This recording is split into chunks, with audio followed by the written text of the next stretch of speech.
평범하면 까인다. 묻히면 죽는다. 문제는 세뇌당한 머리다. 여러분의 성공 도우미 부자의 언어입니다. 방 안의 온도가 22도인데 누군가 온도를 22.5도로 올린다면 사람들은 차이를 느낄 수 없다. 거기서 거기라고 느끼기 때문이다. 하지만 누군가가 33도로 온도를 올려놓는다면 누구라도 그 변화를 알아챌 수 있다. 완전 찜통을 만들어놨네. 할 것이다. 당신이 해야 할 일이 바로 이런 것이다. 이번 영상은 세계적인 브랜드 마케팅 전문가이자 수십 년간 빅 아이디어를 창출하도록 도와주고 있는 빌 비숍의 저서 핑크 펭귄 내용이 포함되었습니다. 책 내용은 전반적으로 사업 번창을 위한 마케팅 전략을 얘기하고 있지만 사업뿐만 아니라 회사 생활에서도 쓸 수 있는 전략이라고 생각합니다. 저는 컴퓨터를 팝니다. 저는 카페를 운영합니다. 대부분의 사람들은 이렇게 자기 서비스에 대해 소개한다. 문제는 나와 비슷한 업계의 사람들도 제품과 서비스를 똑같이 말한다는 점이다. 아무도 당신을 다른 사람들과 구별하지 못하는 것이다.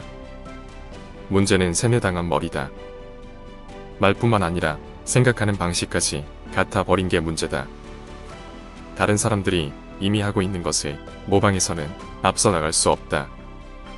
그저 추종자가 될 뿐이다. 탈출구가 있다. 구르메형 사업체가 되는 것이다.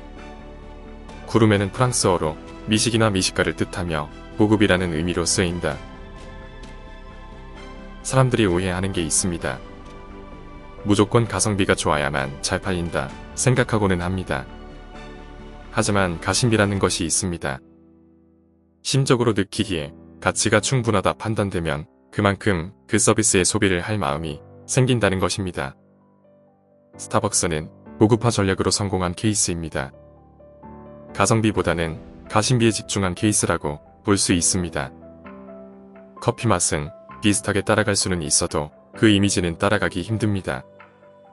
고급 이미지를 가지고 있는 커피숍에서 커피를 마실 때 자신이 뭔가 고급진 사람이 된 느낌을 받습니다. 스타벅스는 이러한 강점을 더 극대화하기 위해 매장에서 흘러나오는 음악까지도 직접 제작한다 합니다. 고풍스런 스타일의 음악으로 이미지를 더 고급화하는 것입니다. 고급 외제차도 마찬가지입니다. 사람들은 외제차가 가진 특별한 기능을 궁금해하기보다는 그 브랜드 자체로 고품격 느낌을 받습니다. 그래서 하차감이 좋다 라는 표현을 합니다. 이런 것들이 모두 이미지 고급화, 즉 구름의 전략을 하는 것입니다. 대형 브랜드만 할 수 있는 게 아닙니다. 스타벅스도 작은 커피숍이었다는 것을 아실 겁니다. 요즘에는 편의점보다 커피숍이 더 많이 보일 정도로 커피숍이 엄청납니다. 그런데 들어가 보면 거의 비슷한 이름을 가진 메뉴들이 보입니다. 카페 모카, 아메리카노, 그린라떼. 누구나 다 아는 말이니까 주문하기는 쉽습니다. 하지만 그 가게가 뇌리에 오래 남기는 어렵습니다. 독특한 가게의 이미지나 기억에 남는 자신만이 갖고 있는 고유의 네이밍. 희소성을 갖춘 곳이 많지 않습니다. 브랜드 네임을 붙여 사용하는 일이 처음에는 어색하게 느껴질 수도 있다.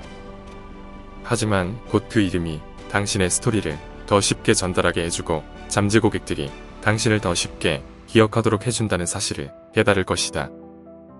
두세 번만 시도해보면 바로 알 수 있다. 완벽한 이름일 필요는 없다. 효과를 볼 수 있는 이름이면 충분하다. 신비감을 창출하면 흥미를 돋게 만든다. 그렇게 붙여진 이유나 정확한 의미를 모르니 호기심이 일 수밖에 없다. 직설적으로 말하는 광고나 간판, 일반 포스터로는 주의를 끌 수 없다. 신비감을 창출하면 잠재 고객들이 호기심을 느끼고 다가온다. 성공적인 마케팅을 하려면 안정감과 두려움을 중심으로 사람의 마음을 움직여야 한다.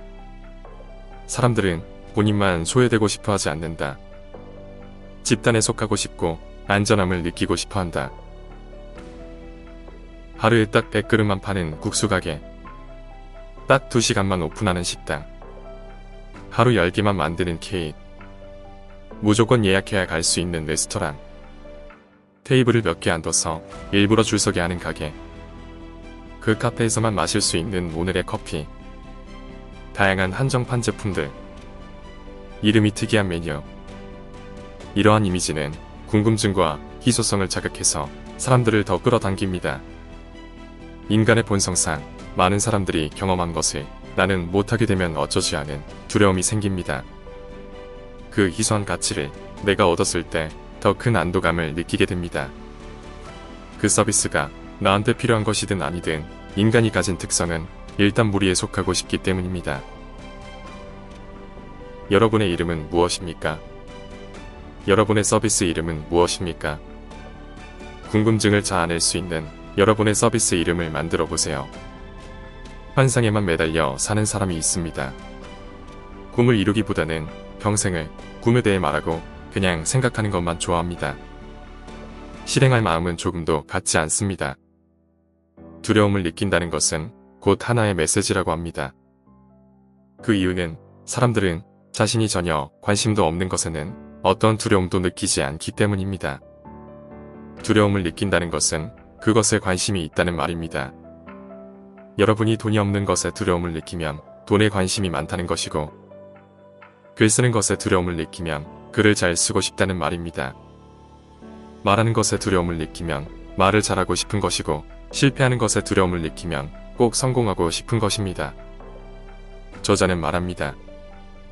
세상에는 두 종류의 사람이 있다. 꿈에 대해 말하는 사람, 그 꿈을 향해 움직이는 사람. 많은 사람들이 방법만 알면 나도 해볼 것이다 라고 말하는데 어리석기 짝이 없는 생각이다. 케네디 대통령이 1960년대 말까지 인류를 달에 보내겠다 라는 유명한 연설을 발표했을 때 과학자들은 그 방법을 알지도 못했다. 그런 목표를 세운 뒤에야 방법을 도출하고 노력하기 시작한 것이다. 친구들 상당수가 빅 아이디어를 추진하려는 당신을 막으려고 할 것이다. 그 사람들은 다른 사람들이 꿈을 이루는 것을 보고 싶지 않아서 그러는 것이다. 그러면 아무것도 하지 않은 자신이 더 비참해질 테니 말이다.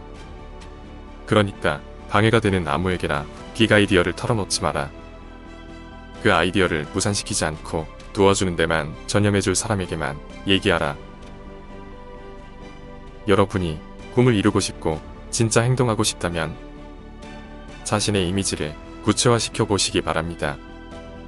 내가 왜 당신을 선택해야 합니까? 당신은 다른 사람과 무엇이 다릅니까? 당신의 제품은 어떤 이미지입니까? 당신은 무슨 목적으로 그 서비스를 하고 있습니까? 똑같이 생긴 펭귄 무리에서 나오시기 바랍니다. 여러분은 핑크 펭귄이 되셔야 합니다. 감사합니다.